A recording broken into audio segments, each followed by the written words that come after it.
আমরা সকলেই mental health নিয়ে কোনো না কোনোভাবে বিভিন্ন রকম সমস্যায় জর্জরিত রয়েছে। আর এই বিষয়ে আজকে আমরা কথা বলবো যিনি এই ফিল্ডে দীর্ঘ বছর ধরে কাজ করে চলেছেন, হাজার হাজার পেশেন্টদের সাথে কাউন্সিলিং করে তাদের একটি বেটার লাইফ দিতে সক্ষম হয়েছেন। তো চলুন আমরা সেই মানসিক বিশেষজ্ঞ ডক্টরের সাথে পরিচিত হয়ে নেই। নমস্কার, আমি মনোবিদ গার্গী দত্ত কুণ্ডু। আমি লাস্ট অলমোস্ট 19-20 ইয়ার্স হলো এই মানসিক স্বাস্থ্যের ফিল্ডে কাজ করছি। আগে আমি কলকাতায় ছিলাম, এখন আমি শিলিগুড়িতেই নিজের ক্লিনিকে প্র্যাকটিস করছি এবং 2-4টে অর্গানাইজেশনের সাথে একটু যুক্ত আছি। ম্যাম, আমাদের সমাজে আমরা সকলেই একটা খুব কমন প্রবলেমের মুখোমুখি হচ্ছে আজকাল, আর সেটি হচ্ছে এই টক্সিক রিলেশনশিপ। তো ম্যাম, আপনি যদি এই বিষয়টাকে আমাদেরকে একটু ক্লিয়ার করে বুঝিয়ে দেন যে এই টক্সিক রিলেশনশিপ আসলে কি, এই বিষয়টা আপনি যদি আমাদেরকে একটু পরিষ্কার বুঝিয়ে বলেন। টক্সিক কথাটার অর্থ মানে বেসিক্যালি নেগেটিভ মানে এমন একটা সম্পর্ক যে সম্পর্কটা থেকে সেই মানুষটি, সে একটি পুরুষ হতে পারে, নারী, ছেলে বা মেয়ে, সে সেখানে কমফোর্টেবল ফিল করছে না, কিছুটা অ্যাবিউজড ফিল করছে, একটু মানসিকভাবে নির্যাতিত ফিল করছে এবং তার কোথাও, তার মাইন্ডে কোথাও মনে হচ্ছে যে এই সম্পর্কটা, এই রিলেশনশিপটা আমার জন্য কারেক্ট নয়। কিন্তু কোনো কারণবশত, তার অ্যাটাচমেন্ট ইস্যুসের কারণবশত বা কিছু কারণবশত সে হয়তো সেটার থেকে বেরিয়ে আসতে পারছে না। খুব রেগুলার ঝগড়া হচ্ছে, অশান্তি হচ্ছে, কমিউনিকেশনে একটা ল্যাপস হচ্ছে, আবার ঠিক হয়ে যাচ্ছে, কিন্তু আবার কিছুদিন পরেই আবার সেই ঝগড়াঝাটি, একটা নেগেটিভিটি, মানে একটা বাজে ফিলিং একটা তৈরি হচ্ছে। তাহলে ম্যাম, এই টক্সিক রিলেশনশিপের রিজন কি রয়েছে, কারণ কি? টক্সিক সম্পর্ক বা নেগেটিভ সম্পর্কর 2-3টে মূল জায়গা আছে। একটা হচ্ছে যে পার্টনারের সাথে আমি সম্পর্কে যুক্ত, সে হয়তো ইমোশনালি আনঅ্যাভেলেবল, সে সম্পর্কে আছে, কিন্তু আমার যখন তার কাছ থেকে প্রয়োজন বা কমফোর্টের জায়গাটা দরকার পড়ছে, আমি হয়তো সেই সময় তাকে পাচ্ছি না। সে হয়তো আমার কিছু ডিউটিসগুলো দেখা করা বা গল্প করা করছে, কিন্তু আমি ঠিক ইমোশনাল কমফর্টটা তার কাছে পাচ্ছি না। নাম্বার 1। দুটো জিনিস হচ্ছে, সে হয়তো তার হিসেব মতন, মানে সে যেভাবে সম্পর্কটাকে চায় সেইভাবে সেটাকে রুল করতে চাইছে, মানে kind of my way or highway. তো এবং সেই একটু ডমিনেটিং, কন্ট্রোলিং, এই একটা সেকেন্ড পয়েন্ট। থার্ড পয়েন্ট হতে পারে যে আমার গার্লফ্রেন্ড বা বয়ফ্রেন্ড যে আছে এই সম্পর্কে, সে হয়তো একটু পজেসিভ বেশি, এবং তার জন্যে তাকে একটু বেশি সন্দেহ করছে জামা কাপড় পরা নিয়ে বা অন্যান্য জেন্ডারের ছেলে মেয়েদের সাথে বন্ধুত্ব করা নিয়ে। সে প্রচণ্ড একটা ইনসিকিউর ফিল করছে, কোথাও গেলেও তাকে কন্টিনিউয়াস ভিডিও কল করে বা প্রমাণ করে দেখাতে হচ্ছে যে আমি সেফ, আমি অন্য কারোর সাথে কিছু করছি না। এই একটা দিক আছে। 4 নম্বর দিক হচ্ছে যে মাঝে মাঝেই যে কোনো কারণ নিয়ে মিসআন্ডারস্ট্যান্ডিং হচ্ছে, কেরিয়ারজনিত সমস্যা। অনেক পুরুষরাই চান না তাদের গার্লফ্রেন্ড ভবিষ্যতে বিয়ে করে তারা কাজকর্ম করুক, যদিও আজকালকার ছেলেরা অনেক বেশি মানে অ্যাডজাস্টেবল, ফ্লেক্সিবল। অনেক মহিলা আছে যারা খুব একটু বেশি সন্দেহপ্রবণ হয় তাদের বয়ফ্রেন্ডের ওপর এবং অন্যান্য কোনো মেয়ে বন্ধুর সাথে সম্পর্ক রাখতে দেয় না।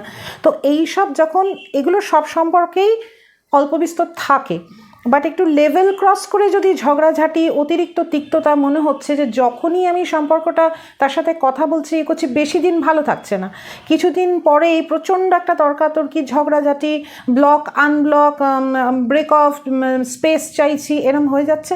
আবার ঘুরে ঘুরে আমি সাইকেল করে করে এই সাইকেলটা রিপিট করে যাচ্ছি, আবার আসছি, আবার ভালো থাকছি, আবার খারাপ হচ্ছে। ওকে ম্যাম, তো আমরা জেনে বুঝেও এই সমস্যা থেকে আমরা কেন বেরিয়ে আসতে পারি না? কবিগুরুর একটি গান ছিল যে আমি জেনে শুনে বিষ করেছি পান। তো আমাদের অনেকেরই হয়তো, অনেক ইয়াং ছেলে মেয়েদের মধ্যে, ম্যারিড কাপলসদের মধ্যে হয়তো এই সমস্যাটা হয় যে আমি বুঝে শুনেও যে মানুষটি আমার জন্য সুটেবল নয়, আমি সেখান থেকে বেরিয়ে আসতে পারছি না। তার বিবিধ কারণ থাকতে পারে। 1 নম্বর কারণ, যেটা আমি একটু প্রথমে বলেছিলাম, অ্যাটাচমেন্ট ইস্যুস। তার নিজের ছোটোবেলার যদি কোনো অ্যাটাচমেন্ট প্রবলেম থাকে, সে যদি ইনসিকিউর অ্যাটাচমেন্ট স্টাইলে বড় হয়ে থাকে, তার কাউকে হারানোর প্রচণ্ড ভয় থাকে। তো সুতরাং তার পক্ষে মানে নির্যাতন বা নেগেটিভিটি সহ্য করাটা অনেক বেশি কমফোর্টেবল দ্যান একা থাকা। তো ফিয়ার অফ লস।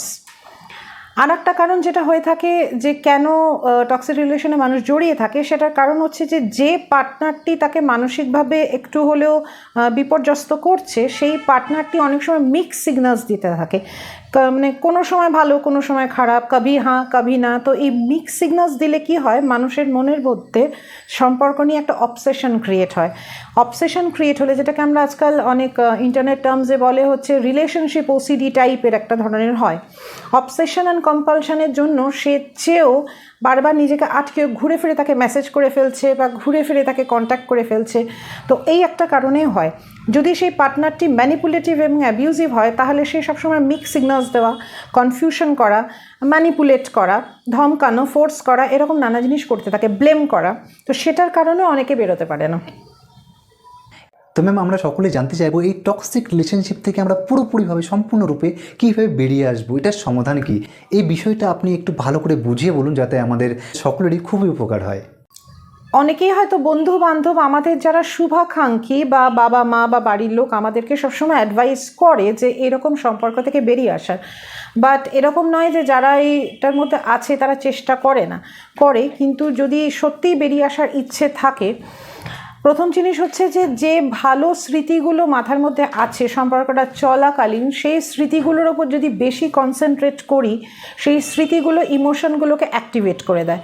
তাই জন্যে চেষ্টা করা যে এইগুলো নিয়ে, মানে সম্পর্কজনিত ভাবনা বা যা যা ঘটেছে সেইগুলো নিয়ে বেশি না ভাবার, বেশি না ওগুলোকে নিয়ে অবসেস করার। কারণ অবসেস বেশি করলেই মনের মধ্যে কনফিউশন তৈরি হবে। কনফিউশন হয়ে নানা রকম ওভার থিঙ্কিং হয়ে মনে হবে তাহলে এটা কেন বলেছিল, তাহলে এটা কেন করেছিল, তখন তো এত খারাপ ব্যবহার করেনি, তখন তো আমাকে কেয়ার করতো, কীভাবে চেঞ্জ হয়ে গেল। এই ভাবনাগুলো না ওই মানে ডিটেকটিভ হয়ে ইনভেস্টিগেট করতে যাওয়া যে কি অ্যাকচুয়ালি ঘটছে, এটা না করে আমার মনে হয় কাজে কমে বা নিজের হেলথের দিকে, বন্ধু বান্ধব এসবের দিকে মন দিলে আস্তে আস্তে আস্তে আস্তে জিনিসটা মাথা থেকে বেরিয়ে যাবে।